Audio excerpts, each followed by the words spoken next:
Hello বন্ধুরা, কেমন আছো তোমরা? আশা করি সবাই তোমরা ভালো আছো, আর আমিও তোমাদের দোয়ায় খুবই ভালো আছি।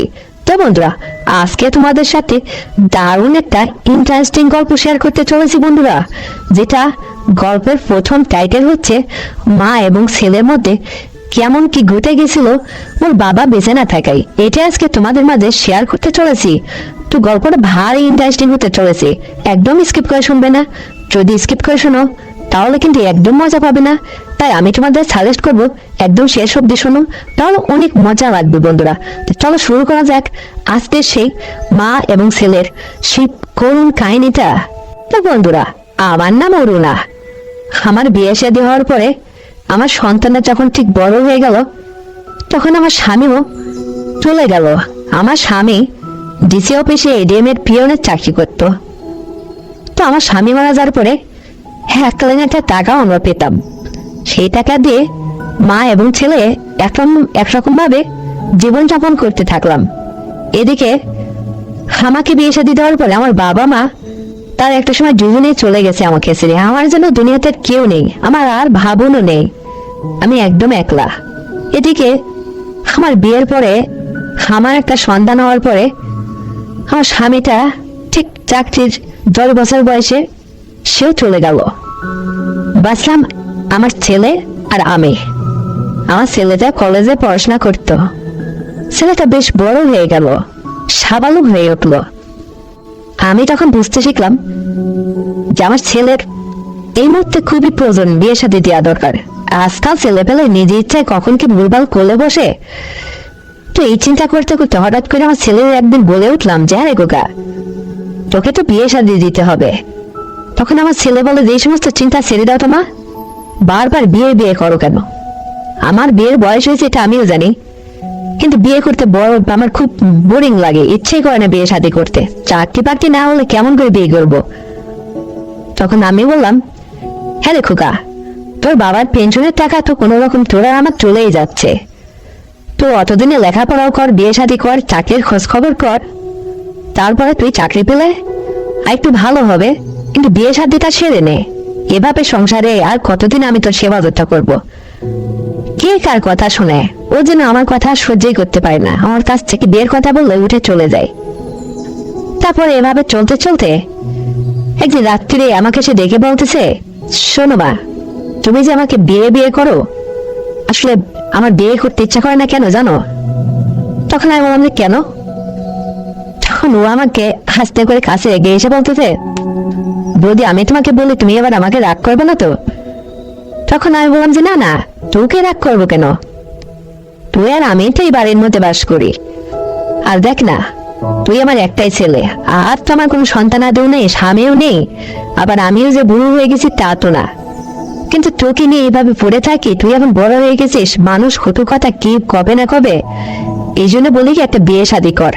তুই তো আমার কথাই শুনিস না, তো তুই কি বলতে চাইছিস বল? তখন ও আমারে বলে তোমারে আমার খুব ভালো লাগে। তখন আমি বললাম যে কি?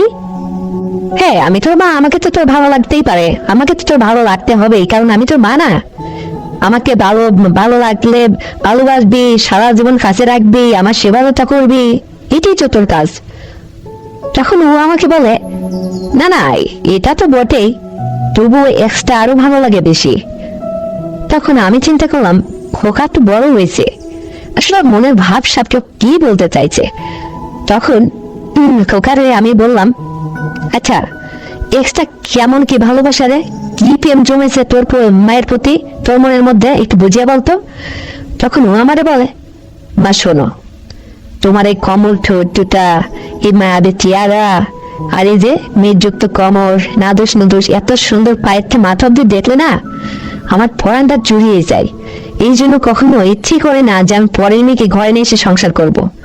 তোমাকে আমার ভীষণ ভালো লাগে মা, জানো কি করে যে তোমাকে ওই কথাটা বলে।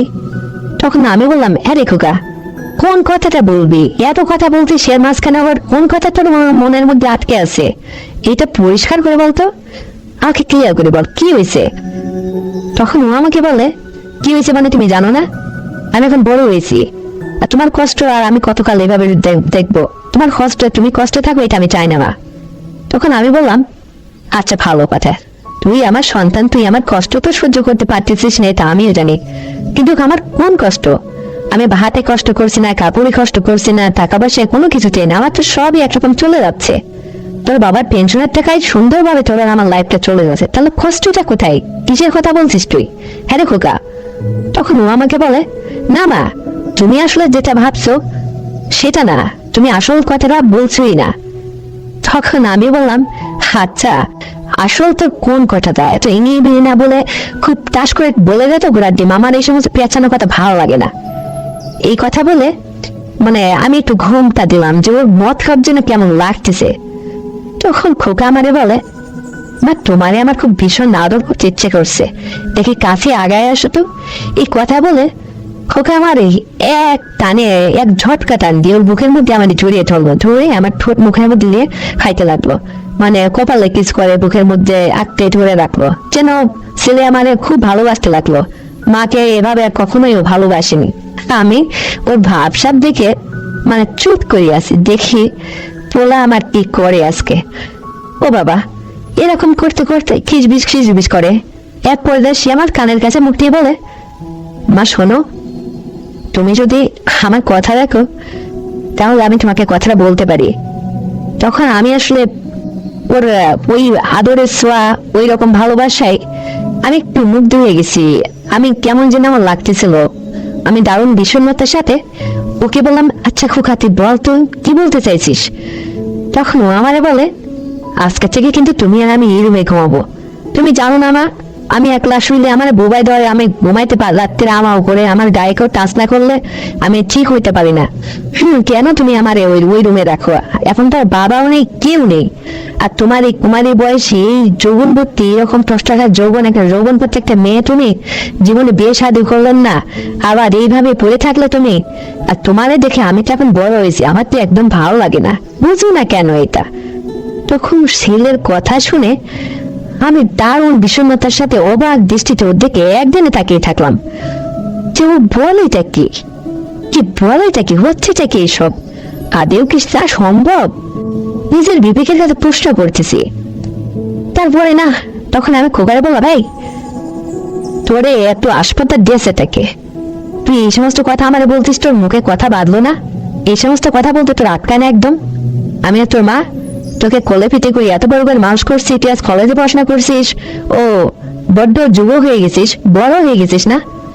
তখন খোকা আমারে বলে, তুমি আমার যতই শাসন বারণ করো বা তুমি যতই আমাকে শাসাও, কিন্তু এটা তোমার মুখের কথা। কিন্তু মা, ওই যে তোমাকে যেভাবে বুকের মধ্যে আলগে রাখিছিলাম, ওইটা পেয়ে তুমি অনেক খুশি হয়েছো, এটা হচ্ছে তোমার মনের কথা, সেটা তুমি কিন্তু আদৌ আমার কাছে প্রকাশ করছো না, এটা আমি জানি মা। কি ঠিক বলিনি?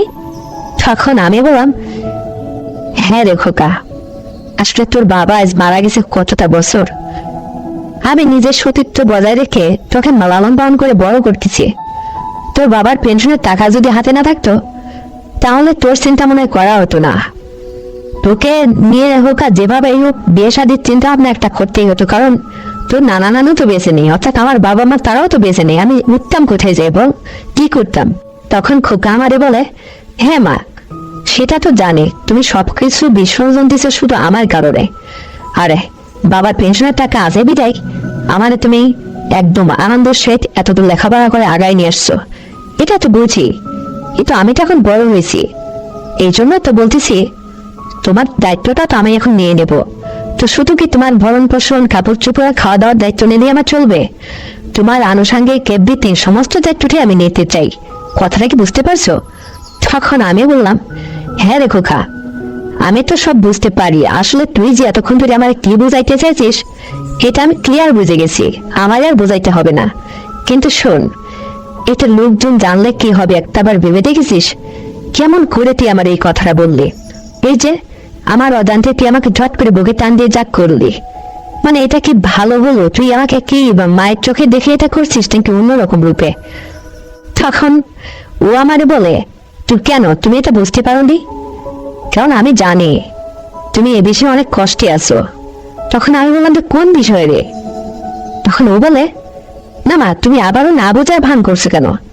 কেন আমি তোমার জড়িয়ে ধরছি, আদর করছি, নিশ্চয়ই তোমার মনের মধ্যে ডোলা দিছে। তোমার ভালো লাগছে, কিন্তু এটা তোমার তুমি প্রকাশ করছো না। কিন্তু মা, আমি তোমার চোখের ভাষা বুঝতে পারি। তোমার মন অনেক কিছু চাইছে, কিন্তু তুমি লজ্জায় পড়ে আছো। শোনো মা, এই সমস্ত চিন্তা ছেড়ে সোজা আমি তোমাকে যে প্রস্তাবটা করছি, আজকে বা কালকে থেকে তুমি আর আমি একই রুমে কিন্তু ঘুমাবো, আর দুই রুমে দুজনে থাকবো না। কি রাজি আছে তো? তখন ওর কথা শুনে আমি অবাক হয়ে যাচ্ছি। আসলে ওর যেটা মতলব ওটা করেই ছাড়বে, কিন্তু আমি তো ওকে এটা না করতে পারতেছি না। নিষেধ করলো যদি আবার মানে ওর রাগ করে আমার ফেলে কোথাও চলে যায়, তাহলে আমার জীবনে তো সবই বৃথা। আমি কারে ধরে থাকবো? ও আমার একমাত্র সন্তান, বড় আদরের। এটা ভেবে ওকে বললাম, আচ্ছা তুই আমাকে একটা দিন একটা রাত সময় দে, আমি একটু ভেবে চিন্তে দেখি। আর তুই আমার সাথে যে ধরনের আচরণ করছিস, এটা যেন আর কোনো ব্যক্তি না বুঝে না জানে, কোনো মানুষের সামনে এই ধরনের করবি না খোকা। তখন ও বললো, ঠিক আছে মা, তুমি যেটা বলছো তোমাকে আমি সময় দিলাম। আর আমি কি এতই পাগল যে আমি মানুষের সামনে তোমার সাথে এই ধরনের কথা বলা, আলাপ আলোচনা করবো বা এই ধরনের ব্যবহার আচরণ করবো? তুমি এই নিয়ে চিন্তা করো না। কিন্তু আমি তোমাকে যেটা বললাম এটা তোমার মাথায় রাখো। ঠিক কালকে সন্ধ্যায় আমি তোমাকে কিন্তু জিজ্ঞেস করব। তারপরে বন্ধুরা খাওয়া দাওয়া করে ও শুয়ে পড়লো। আমি আমার রুমে আবারও সিগারেট হয়ে শুয়ে পড়লাম। কিন্তু শুয়ে আমার আর ঘুম আসতেছে না। ছেলে আমার কি বললো, এটা কি আদৌ সম্ভব? কেমন হয়? আবার এদিকে ভাবতেছি, আমার স্বামীটা আজ 10টা বছর নাই আমার কাছে। জীবনে স্বামীর সকাল আর সবকিছু বিসর্জন দিলাম। দুনিয়াতে আর বাঁচবো ককাল। আসলে স্বামীর সাথে যে একটা সম্পর্ক, একটা স্ত্রীর তার কাছে যে চাওয়া পাওয়া, সেটার থেকে তো একদম আমি বিতাড়িত হলাম। মানে আমার জীবনে কোনো কিছু আশাই পূরণ হলো না। আর ছেলে যেটা আমাকে প্রপোজ করছে, আচ্ছা ওর সাথে যদি আমি ওর কথায় রাজি হয়ে যাই, এটা তো আমরা 4 দেওয়ালের মধ্যেই, মা এবং ছেলে, কেউ তো বুঝবে না। তাহলে কি আমি রাজি হয়ে যাব? এটা আমি নিজের মনের কাছে প্রশ্ন করছি এবং অ্যান্সার খুঁজে বার করছি। কিন্তু আমার মন বলে, হ্যাঁ তুই রাজি হয়ে যা। তাছাড়া তুই কি করবি? এতটা পথ পেরিয়ে আসছিস, এ বয়সে এই ছেলেকে রেখে তুই কোথায় আবার বিয়ে শাদী করে যাবি? তোর ছেলে যেটা বলছে তুই রাজি হয়ে যা, এটা আমার মনের মধ্যে থেকে আমাকে উত্তর দিয়ে দেয়। তখন আমি চিন্তা করলাম, আচ্ছা ঠিক আছে, রাতটুকু পোহাক, কালকে আমি ওকে, ও যদি জিজ্ঞাসা করে আমি নিজ থেকে বলবো না। ও যদি নিজের থেকে আমাকে প্রশ্ন করে তাহলে আমি যে কোনো ভাবে হ্যাঁ বলে দেব। তারপরে এই ভেবে কোল বালিশটা জড়িয়ে ধরে ঘুমানোর চেষ্টা করলাম। কিন্তু যতই চেষ্টা করি আমার আর ঘুম আসে না। রাত 1টা বাজে, 2টা বাজে, এভাবে উঠবিস ছটপট করতে করতে খুব ঘুমানোর চেষ্টা করতেছি। হঠাৎ বিদ্যুৎ চলে গেল, ঘরটা পুরো অন্ধকার। তখন আমার মনের মধ্যে আরো চিন্তা জর্জরিত হচ্ছে। পুরা অস্থির হয়ে যাচ্ছে শরীরটা ঘেমে গরমে। তারপরে নানান রকম চিন্তা ভাবনা করতেছি। মানে আমি দেখতে শুনতে অনেক মোটা সুতায় হুষ্টপুষ্ট, আর স্বামী নেই তো, কোনো আবেগে কোনো কষ্ট নেই, আরো খেয়ে খেয়ে মোটা হয়ে গেছি। কোমরে অনেক চর্বি ধরে গেছে, ফর্সা গর্তযুক্ত সবকিছু, মানে অনেক কিছু আমরা ভালো। সবাই বলে, আমার ছেলেও বলে আমার কোমর ঠোঁট দুটো নাকি খুবই আকর্ষণীয়। ও নাকি খুব ভালো লাগে আমার মায়াবী চেহারাটা, এই জন্য আমাকে বারবার এত আদর করতে ইচ্ছে করছে ওর। এটা আমি বুঝতে পেরে ওকে আমি প্রশ্নের উত্তর দিচ্ছি না, তো কাল ওকে আমি এটা জানিয়ে দেব। এই বলে আবারও এইভাবে ট্রাই করতে করতে এক পর্যায়ে ঘুমিয়ে পড়লাম। সকাল হলো, তারপরে আমি রান্না বান্না সেরে ওকে খাইয়ে দিলাম। ও কলেজে বের হয়ে চলে গেল। আমাকে বললো যে, মা তুমি আমাকে 500 টাকা দাও তো। তখন আমি বললাম, হেলো খোকা, আজ আবার 500 টাকা একবারে চাইছিস কেন? এত টাকা কি করবি? তুই তো কলেজে যাওয়ার সময় প্রত্যেকদিন 100 টাকা চাইস আমার কাছে। তখন ও আমারে বলে, সেটা তুমি বুঝবা না, আমি আজকে বাসায় ফিরি তারপর বুঝিয়ে দিব। তখন ওর কথা নাই করে আমি ওকে 500 টাকা বের করে দিলাম। ও টাকাটা নিয়ে সোজা কলেজে চলে গেল। তারপরে বিকেলে কলেজ থেকে বাসায় ফিরলো। আমি এদিকে একটু সকাল সকালে রান্না চড়িয়ে দিয়েছিলাম, চুলার পিঠে বসে আছি। ও আমারে গেট থেকে ঢুকেই বলতেছে, সুন্দরী বুড়ি, সুন্দরী বুড়ি। তখন আমি হেসে দিয়ে বলছি, পোলা আবার আজকে কারে এই নামে ডাকে? আমি উত্তর নিচ্ছি না। তারপরে ওর হাতে একটা ব্যাগ, ও দাঁড়িয়ে আছে আমার পিছনে, বলতেছে, এই সুন্দরী বুড়ি, তোমারে আমি ডাকছি, তুমি শুনতে পাচ্ছ না? তখন আমি হেসে দিয়ে বলছি, বাবা তোমার মনে আজ এত রং লাগছে, আমি আবার সুন্দরী বুড়ি হলাম কি করে? তখন আমারে পিছন থেকে জড়িয়ে ধরে বলে, শোনো, তোমাদের আজকে থেকে আমি সুন্দরী বুড়ি বলে ডাকবো, কারণ তুমি আসলেও অপরূপ সুন্দরী। তোমাকে দেখলে আমার আর দশ হয়ে যায় না, অনেক আদর করতে ইচ্ছা করছে। তো কি ডিসিশন নিলে আগে বলো, তারপরে ব্যাগটা হাতে নাও। তখন আমি চূড়ার দিকে খড়ি তাক করে দিতে দিতে বলছি ওদিকে মুখ ফিরে, জানি না, যাও তো। তখন ও আবারও বলে, না না, আমি যাব না। কালকে গত রাত্রে যে তোমাকে একটা প্রশ্ন করেছিলাম, তুমি আজকে উত্তর দিতে চাইছো, কিন্তু আমাকে বলছিলে আগে বলো। তখন আমি আবারও মাথাটা নিচু করে বললাম, হ্যাঁ যাও, হয়েছে তো। এই কথা বলার পরে খোকা যেন পিছন থেকে আমার উঠে বলতে যে, আচ্ছা সুন্দরী বুড়ি, বুঝতে পারছি তুমি রাজি হয়ে গেছো, লোককে শোনে আমার, এদিকে আসো। তখন আমি লজ্জায় আমি যেন নতুন করে আজকে ওর দিকে তাকাইতে শুরু করলাম।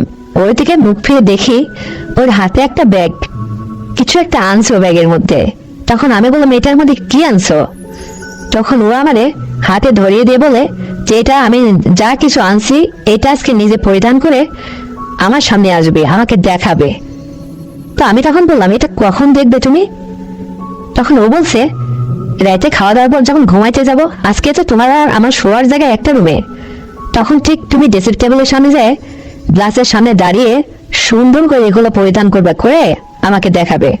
আমি এই এই রূপে এই সাজসজ্জার মধ্যে তোমাকে আমি দেখতে চাই, কি রাজি তো? তখন আমি বললাম যে হ্যাঁ, মাথা নাড়িয়ে ওকে উত্তর দিলাম। তারপর ব্যাগটা হাতে নিয়ে আমি খুললাম না যে কি বানছে পরে দেখবো, এখন আমি রান্না বান্নার কাজে ব্যস্ত আছি। যাই হোক, আমি ব্যাগটা ঘরে রেখে দিয়ে আসলাম। রেখে দিয়ে রান্না বান্না সেরে ও ফ্রেশ হয়ে নিল, ফ্রেশ ট্রেশ হয়ে বিকেলে একটু ঘুরতে বেরোলো। আর আমি রান্না বান্না সেরে সন্ধ্যা হলো, ঘরে উঠলাম। তারপরে সন্ধ্যার পরে ও বাসায় ফিরলো। ওকে বললাম, হ্যাঁ খোকা, খাওয়া দাওয়া করে নে। তো বলতো যে, হ্যাঁ সুন্দরী বুড়ি, এই তো আসছি, তোমার হাতের আজকে রান্না আমি খাবো এবং আমি তোমাকে নিয়ে যেতে খাইয়ে দেবো। এই বলে খোকা আমার পাশে এসে বসলো, কিন্তু এতদিন কোনোদিন আমার পাশে এভাবে বসে না। আমি একটা কথা বললেই ও ছ্যান ছ্যান করে উঠে চলে যেত। আজ বড় কাছের যেন চম্বকের মতো আগিয়ে আসতেছে। আমি তো বুঝতেই পারছি ওর মতলব, ওর ভাবসাব আসলো, কোন মনের মধ্যে আজকে কি চলছে এসব। খাওয়ার পরে খোকার পাশে বসে আমি ভাত দিলাম, ও অর্ধেকটা খেয়ে অর্ধেকটা আমাকে গালে তুলে খাইয়ে দিল। আর আমার দিকে একদিনে তাকিয়ে আছে। আমি এত না করছি, ও ছাড়েই না, বলছেন আমার হাতের খাওয়া আজকে তোমাকে খেতেই হবে সুন্দরী বুড়ি। মানে ও যেন আর আমাকে মা ডাকা ছেড়ে দিল, মা বলে ডাকছেই না, শুধু সুন্দরী বুড়ি আর সুন্দরী বসে বসে ডাকছে। আর ওর হঠাৎ করে এই নতুন ডাকে আমার খুব ভালো লাগছে, কিন্তু এই ডাকটাও কোথা থেকে পেলো এটাও কেন প্রশ্ন করবো ভেবে হঠাৎ করে খাওয়ার শেষে প্রশ্ন করলাম, যাচ্ছে খোকা, তুই আমাকে হঠাৎ করে সুন্দরী বুড়ি বলে ডাকছিস কেন রে? এই ডাকটা তুই কোথায় পেলি?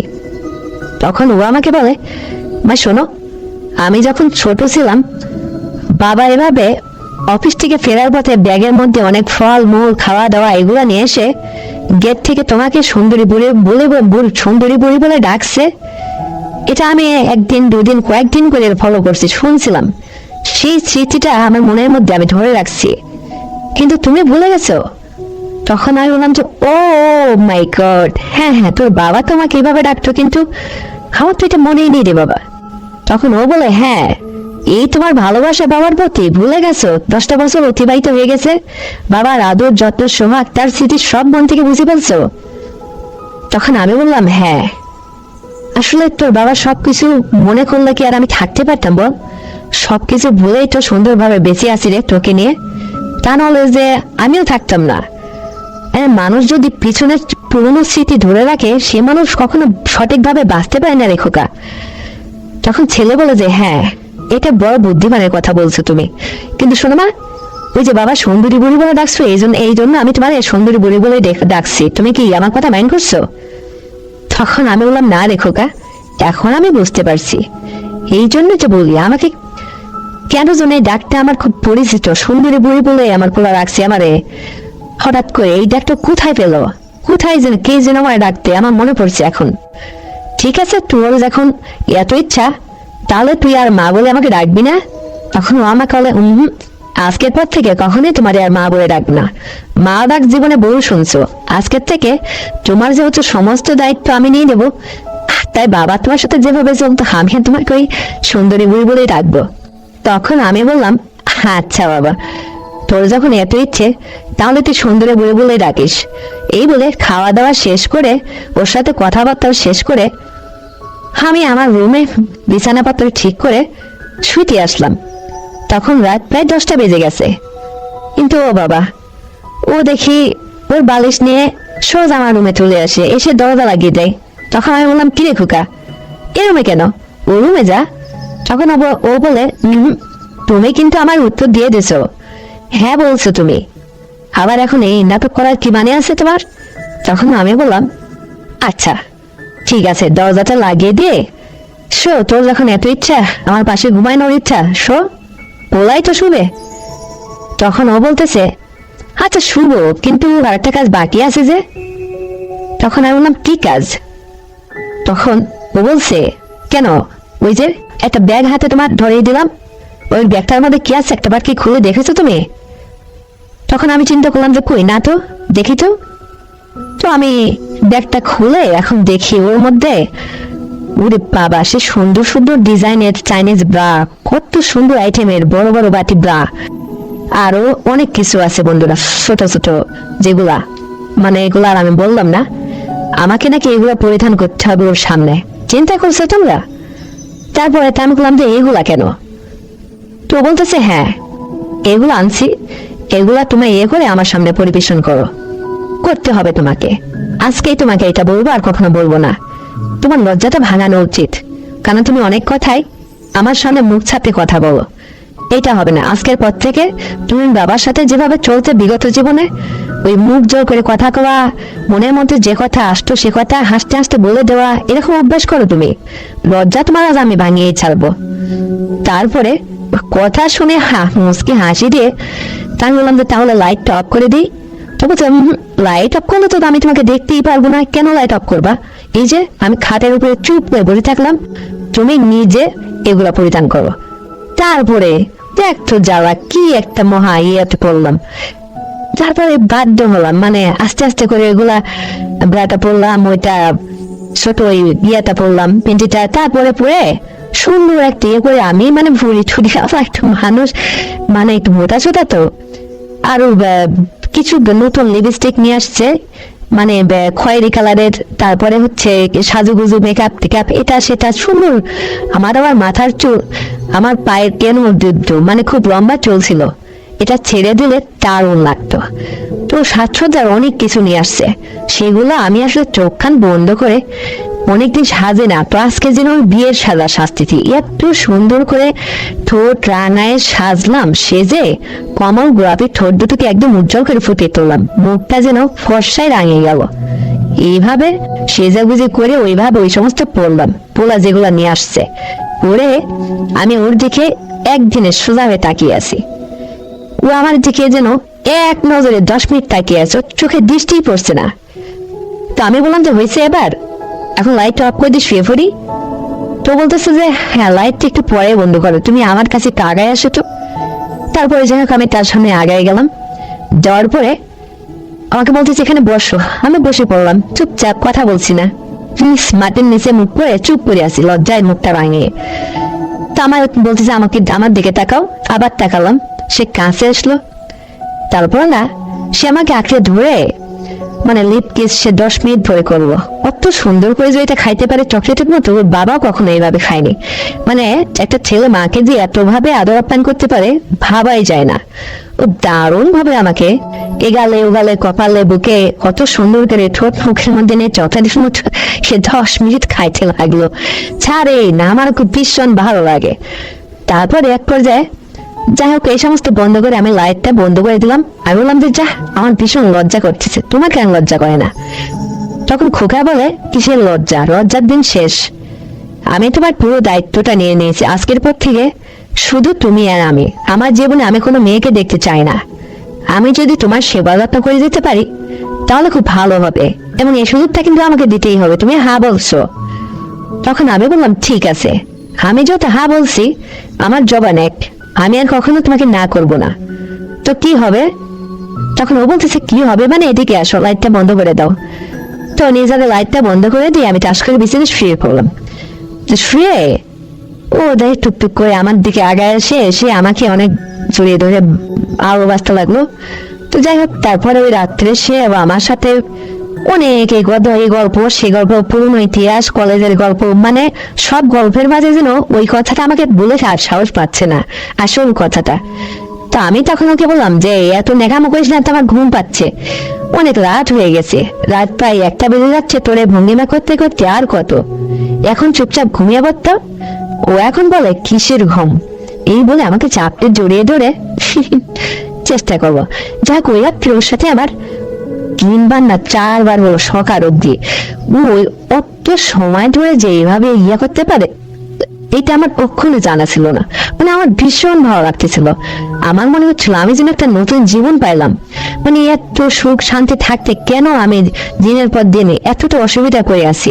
আমার মনের মধ্যে ছিলই না যে আমার খোকা এত বড় হয়ে গেছে, যুবক ছিল হয়ে গেছে। আর ওইটা অনেক বড় মোটা, আমার খুব ভালো লাগে, আমার প্রাণটা একদম আনন্দে ভরে যায় ওর কথাবার্তা, ওর ব্যবহারে। তারপরে যা ওই রাত্রে 3-4বার এভাবে হলো, অনেক কায়দা কৌশল আইটেম চিট কাট কত রকম ইয়েতে যে। তারপরে ও ভীষণ খুশি, ও আমাকে জান শোনা পাখি বলে ডাকা শুরু করলো। যাক, পরের দিন ও যেন আমাকে মাথায় করে রাখতে রাখলো, অনেক আদর করতে শুরু করলো, আমাকে গালে তুলে খাওয়াবে, আমার গোসলের পানি উঠায় দেয়, আমাকে সংসারের অর্ধেক কাজ ওই সেরে দেয়। এতটা যেন আপন হয়ে গেল। কিন্তু এতদিন কোথায় ছিল ও ভালোবাসা? আজকে ওর এতটা ভালোবাসা উঠলো, কারণ ওই যে ওর সব কিছু চাওয়া পাওয়া ও পেয়ে গেছে, আর আমিও না করছি না, ওকে পুরো পারমিশন দিয়ে দিছি, যার কারণে ও আমাকে সুন্দরভাবে সেবা যত্ন করা শুরু করলো, ঠিক একই ভাবে। তারপর আমি বললাম, আচ্ছা এরে খোকা, একটা সময় ওকে বললাম যে এইভাবে থাকতে থাকতে যদি জীবনে কখনো কোনো কিছু হয়ে যায় তখন কি করবি? তো ও তখন বলে যে ভালো হবে, এটা আবার কিসের তোমার নিষেধ আছে নাকি? তোমার আর আমার মধ্যে এসে আমাদের থাকবে, সকালবেলা তোমারও আছে আমারও আছে, এই বয়সে তোমারও সন্তানাদের দরকার, আমারও দরকার, এটা না করো না। তখন আমি হেসে দেবো, আচ্ছা যা হবার হবে, কে কে বললো ওটা মেটার করে না, চুপ করে থাকলাম। যাক, এভাবে জীবন আর ওর আর আমার জীবনটা চলতে থাকলো, বাকি জীবনটা। ও বিয়ে শাদী করলো না আর কোনোদিন।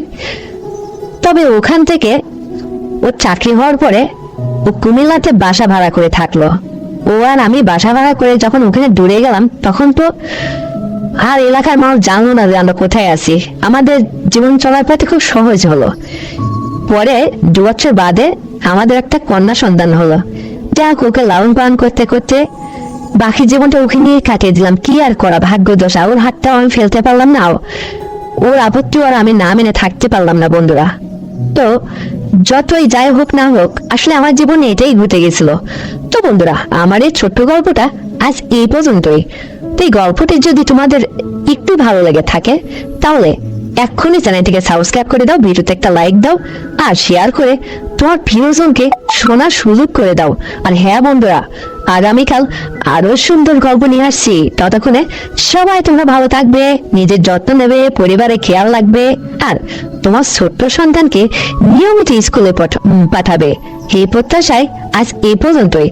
আল্লাহ হাফেজ।